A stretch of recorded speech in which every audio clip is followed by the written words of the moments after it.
Good Tuesday morning, everyone. Welcome to our Tuesday market session. My name is Raul. I'm the coaching and education coordinator here at Trading Wind. Thanks for joining us.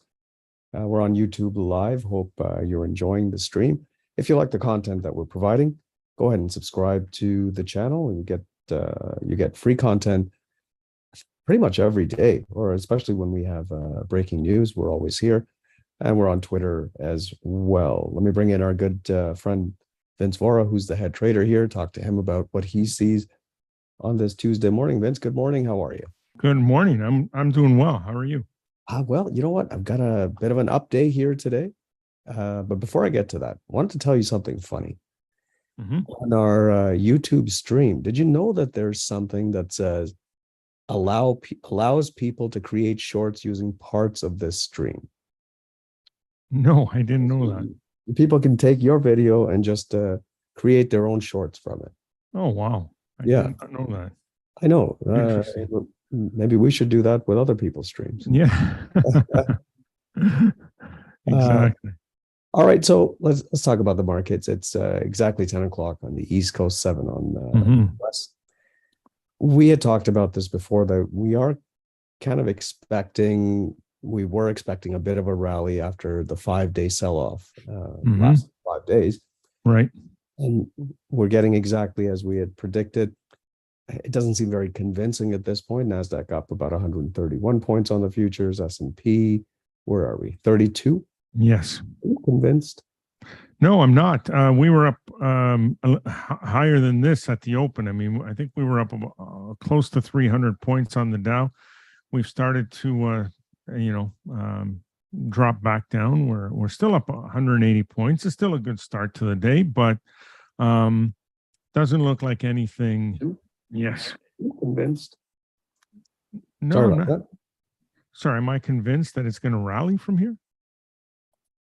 Is that what you're saying? Yes. No, I'm not convinced yet. No, we first of all, if we can get a close above a prior high, that would convince me a little more. We've been having some pretty strong down days recently, and now we're kind of just leveling off here a little. So sometimes, you either get a strong move and a nice strong snapback, or like happened over here, you get a strong move, then you kind of go quiet for a couple of days, and then you follow through again. So right now, we're going a little quiet the last couple of days, and now we'll see if we flush again, or if we manage to pull back to the 20. Either way, I think, we are clearly in a downtrend here, and I think for now, that is the path of least resistance here. So, of course, there's going to be some rallies along the way. It'll give us an opportunity to find a few more short positions along the way. But today, so far, no, I'm not convinced. This isn't really a sign of strength yet here, nor do I see any sort of real catalyst for the move today. So this will likely fade, and wouldn't surprise me if we go red completely at some point during the day. We had gotten into TLT back when it was around 115 or so, I want to say, back around that August 31 down. That's right. It's been a great trade for us. Hit a couple of targets along the way, and another gap down today. That's right. Another strong move downward. It's at 101.97. And, what is most interesting about this is where we expect to go next. I mean, we had thought that if we broke that 112, 113 area, we would go to 95. So far, we've had a 12-point move so far. We've did what, about almost 3/4 of the way there. So we've got a bit more to go, but that's ultimately where I think we are going for TLT. And so far, like you said, the trade is working out really, really nicely for us. So hopefully it completes that move to 95, and then we'll reassess from there. But, obviously what this means is higher yields, right? If bond prices are going lower, yields are going higher. And so that's obviously what we're seeing in the bond market right now. We've talked about the idea of a 5-period moving average on a daily chart. Mhm. We'll look at a chart of US 02Y, which is the 2-year treasury. Mhm. And I Sorry. think you may need to just type it This in. one. Yeah. There you go. You put on the 5-period moving average, and boy, has it respected that 5-period moving average all the way up for the last, I'm going to say about a month or so, 20 trading days. Let me see if I can put one on. You wanted the 5 EMA, right? Yes. Okay. Let me find. Let me put on a 5-period here.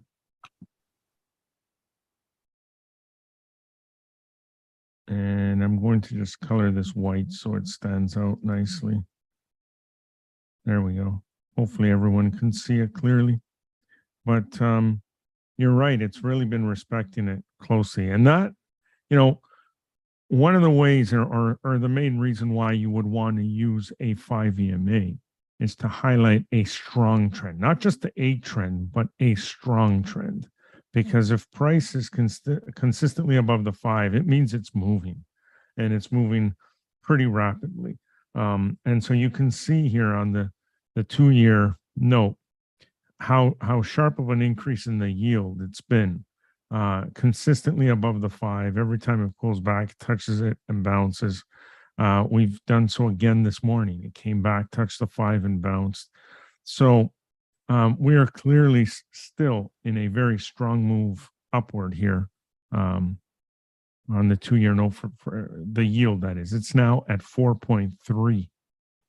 Remember, this was at what, 0.77 or something just a few months ago? Beginning of the year, 0.77. Yeah, 0.77. And now we're at 4.3. An unbelievable move. Good thing I locked in my money at that 0.77 because I thought it was. Yeah, That's right. I'm kidding. I'm kidding. Yeah, I'm sure there are some that did, though. I know, because at the time it seemed like a good deal. Right. Because when you're at negative interest rates, which some of, when you're holding your money and inflation was going the way it was, Exactly. it made sense. Yesterday, the news was all about the British pound. Best line I saw on social media yesterday. I can't wait until the pound and the kilogram are at parity. Yeah. I mean, what a crazy drop here. We talked about this back when we got this signal here in and around the 114 area. And you asked, do you think it's possible if it goes to parity, right? And we thought, you know what, looking at the chart, yeah, there's a a possibility, but boy, oh boy, I never thought it would happen this quickly. Now, yesterday we got as low as 103. Then I think, in all likelihood, the government there in the UK stepped in and bought some of the pound to lift this up. I'm just speculating. I don't know, but I heard rumblings that they would likely try to support it, and it was a nice sharp bounce from 103 back to 107 and a half here. But yeah, I still believe we are going to parity, if not lower. And that's all because of the US dollar. It is just, it's the safe haven right now.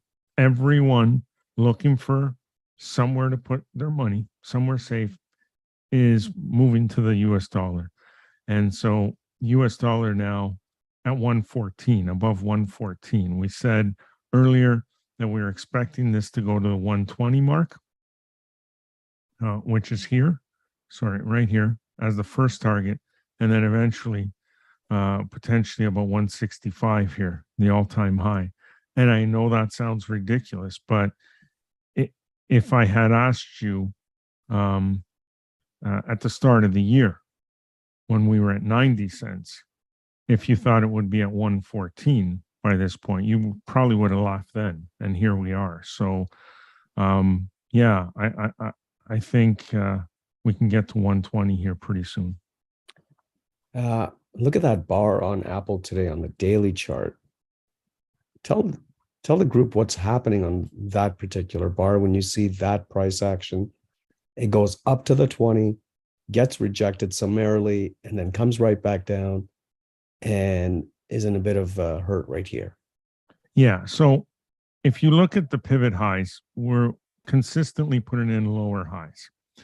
And that's, what you want to see when you have a downtrend. You look at the slope on the 20, and it's a pretty significant downward slope, which tells you there's momentum. So, of course, during downtrends, we expect retracements back to the 20, minor pullbacks, just like during an uptrend, we expect minor pullbacks to the 20. But the fact that it continues to fail at that level is an obvious sign that, sellers are piling in at those in those areas right along that 20. And so now you can see we're sitting right at the 5. Again, if we break below the 5, we're likely to see another run lower, such as this. So keep an eye out for that. And what we've been saying all along is that whenever you see a sharp move in one direction like this, you tend to see that move be completely retraced, and that is because, for instance, here the move was such a sharp move higher that it left little support behind, right? So when it does roll over, if there's nothing there, no real significant activity to support it, then you tend to come right back to where you started. And so we're about halfway through that move. And right now it's still looking pretty good that we will retrace that move, if not more than that. If I look at the weekly chart, these drawings, I think we drew this during one of our chats with our members last week, where I was just saying, if we get below the 20 here on the weekly, and we're still just above it, by the way, if we get below it, we're likely to retest this low. But then the big question will be, will it hold or not? And if it doesn't, then we're going for a much bigger ride to the downside here. And that this stock is big enough, important enough, and traded by enough people around the world that should this low trip, not only can we accelerate lower, we can take the whole market with it. So this is going to be a very, very important test should Apple close below the 20 here at some point and make a run for this low. Wall Street Journal had an article or a report that says this commodity that was a darling post-pandemic is now down 70%. You want to guess what that commodity is? Gold? We talked about it yesterday. It rhymes with Humber. Oh, lumber. Yeah. Lumber. Let me see. I think I have it on my list here. Yeah. Right here. There you go. What a drop. Incredible. I mean, we went from 1350 basically to 438 now.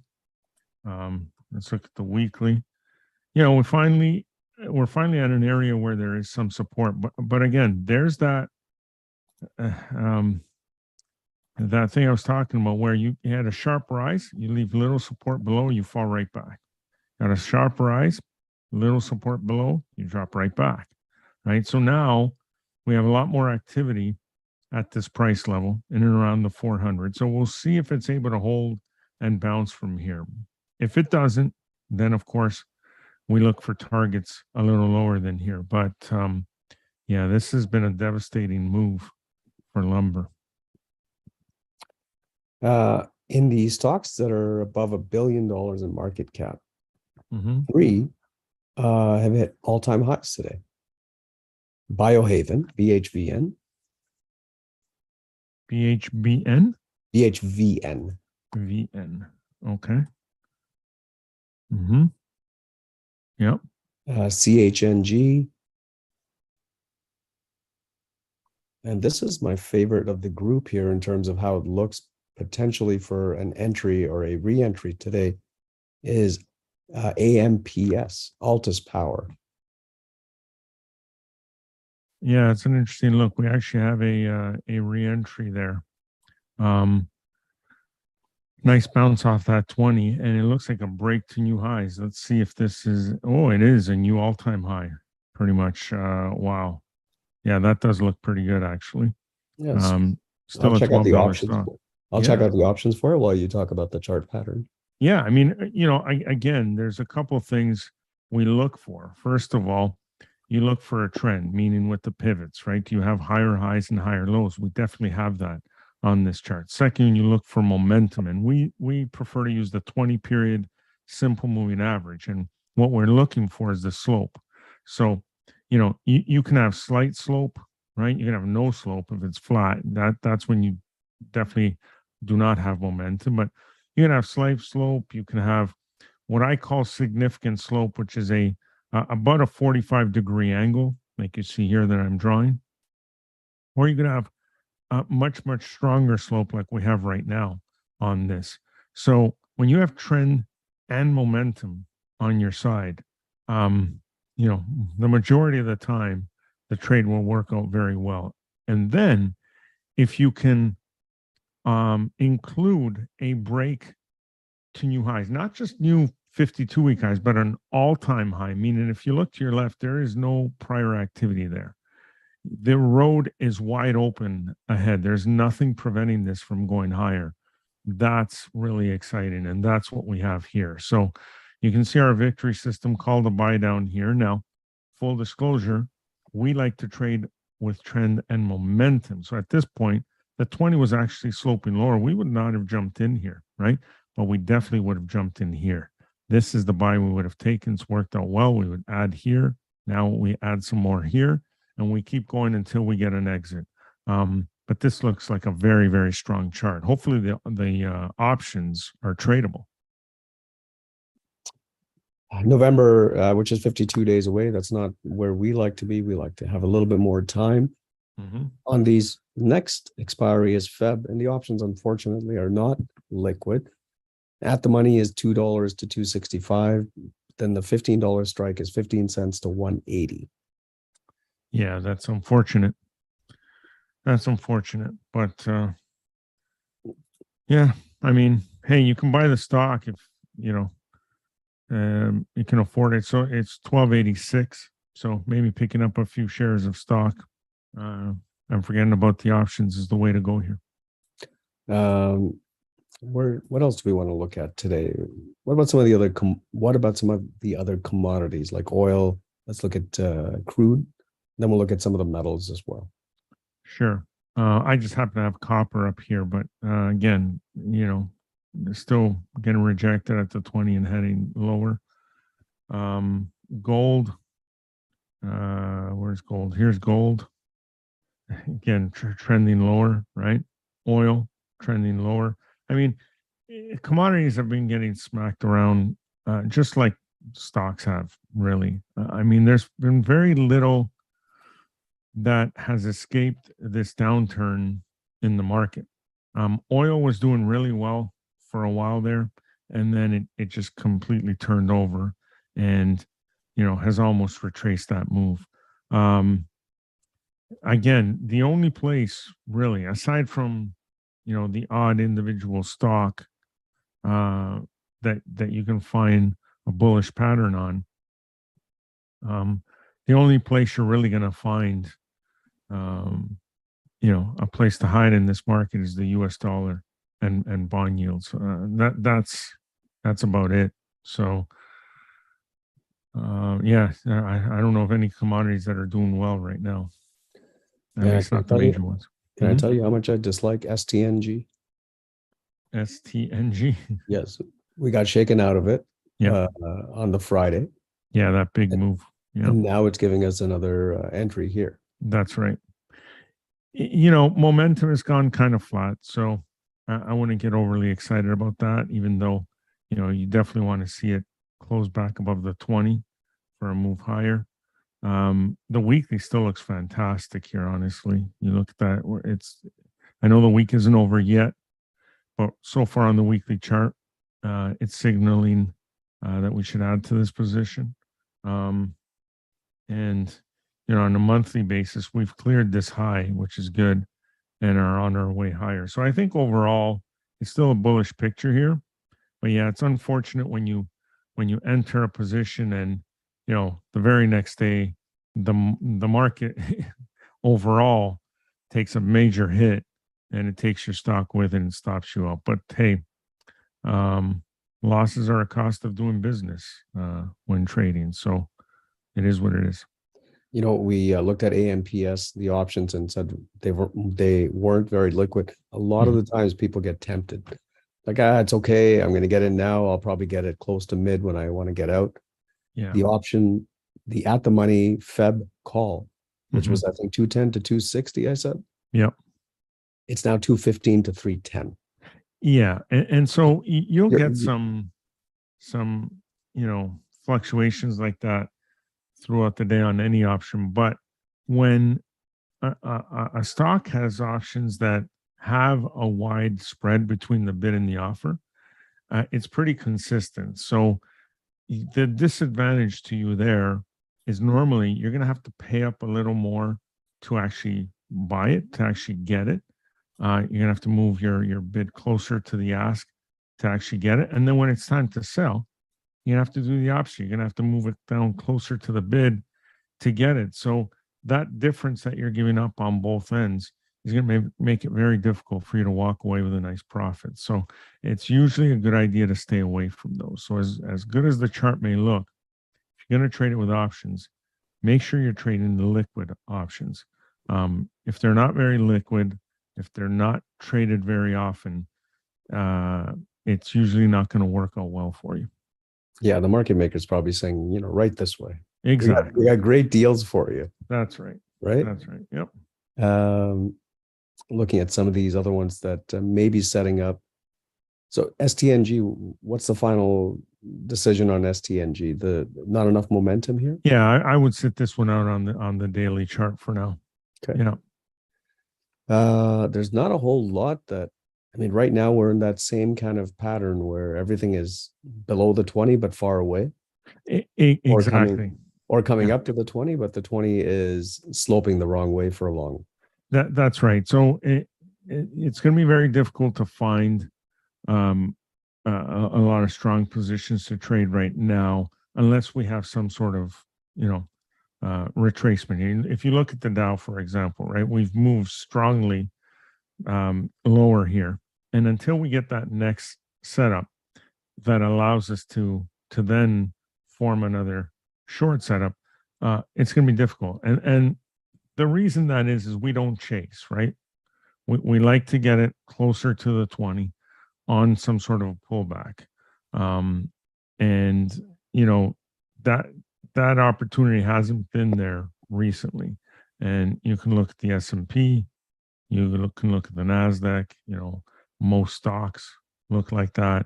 So, you got to patiently wait for stocks to do what Apple's been doing here, right? Come back to the 20, get rejected, set up again, and then you can take a position for that next move lower.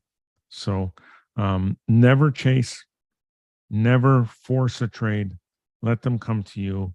Patience will pay off in this business. Looking at MAXN, before you look at the chart, options, while somewhat liquid, decent bid-ask spreads, implied volatility on these options is about 95%. Wow. So that's crazy. Stock's at 23.31 right now. The $25 call, which is clearly out of the money, and out of the money by, what is it, about 7-8%? It's still got a 56 delta. So really wild here in terms of the implied situation. Yeah. Again, if you're buying options, if you're going long an option, you want a low volatility, implied vol. If you're selling it for the premium, you want high implied volatility. So to go and pick up an option here when you have 90+% implied vol, that's not a favorable setup for you. So I would seriously consider you pass on that. How do you feel about a 22.50-30 call debit spread? It's a bid ask of 205 to 3. It's a little wide. It is wide, and I mean, you when you put on a spread, you generally want or hope that one day it can be fully in the money, meaning the upper strike. You want the price to be above there. So 30's all the way up here. That you're asking for quite a bit there. Plus, with that high implied vol, it's not a very favorable position. I know it's for both. The short position can benefit on a move lower, or seeing that vol crush, but so will year long. So no, I'm not crazy about this one here. If we look at the weekly chart, we briefly moved above this high, but we came right back. So we're having a little difficulty getting above there.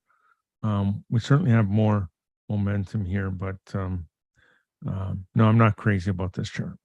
You're tough to please today, and you're not liking anything I'm throwing at Well, you. you have to be picky in this environment, or it's You easy to do. get burned. So you don't, when things go well, like when, for example, on the S&P 500, when you have a run like we had back here, you can basically, jump into just about anything and make money, right? The key is holding on to what you make.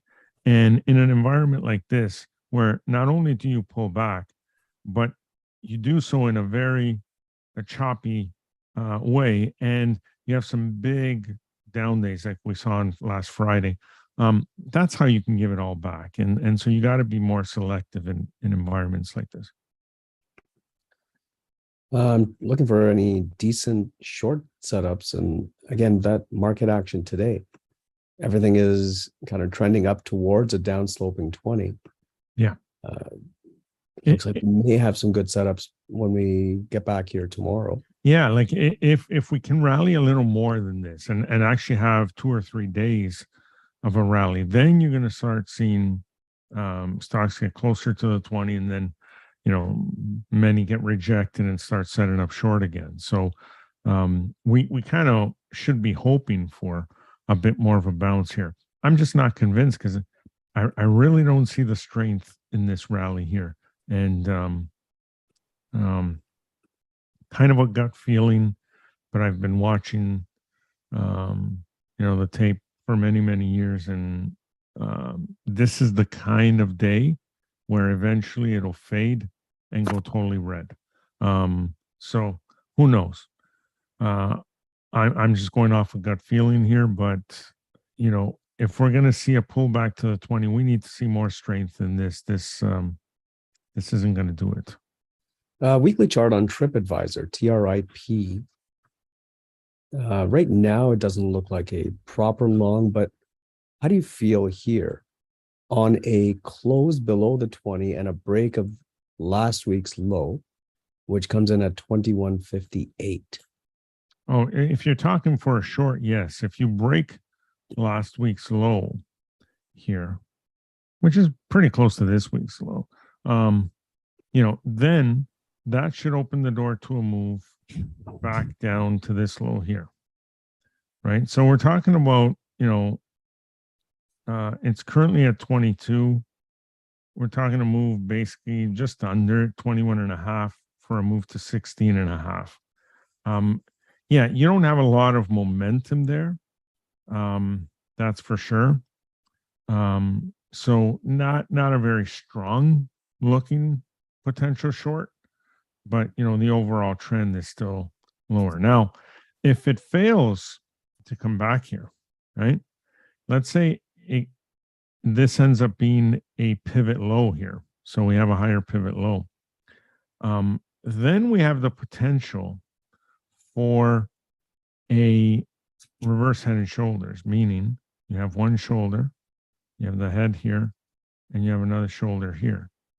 And so then what you do is you look for the highest point between the two shoulders. So from this day here to this day here, where's the highest point, right? And it's going to be right along here. Sorry, I should have, let me try to draw that a little different. So I'll mark it with a red line here. It's going to be right along here. So if it does not come back to test this low and it bounces here and then comes up and takes out this line, gets above the 28 and a half area, then we could see a run.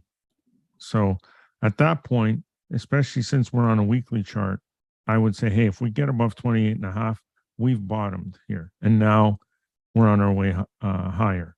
But again, like you said, if it falls back, closes below the 20, it takes out yesterday's low or last week's low, then we're likely to come down to the 16 area.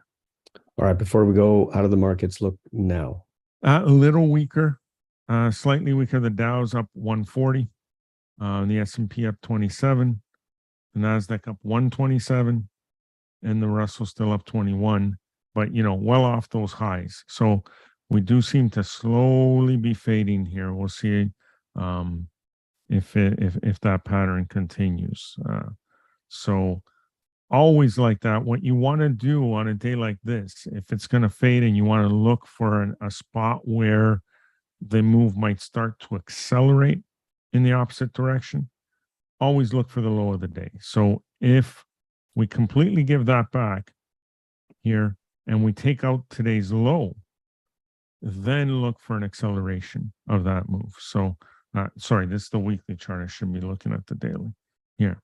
So if we come back and take out today's low, this will likely turn into a stronger move to the downside. So keep an eye out for that. That's our look at the Tuesday markets. It's at 10:30 East Coast, 7:30 on the West. We'll be back tomorrow. If you like the content that we're providing, as I mentioned, just hit that subscribe button if you're not already a subscriber, and this content will be delivered to you anytime we put on a new presentation, which is quite often. Vince, thank you. Folks, wishing you profitable trading. We'll see you soon. Thanks again. Take care. We'll see you tomorrow.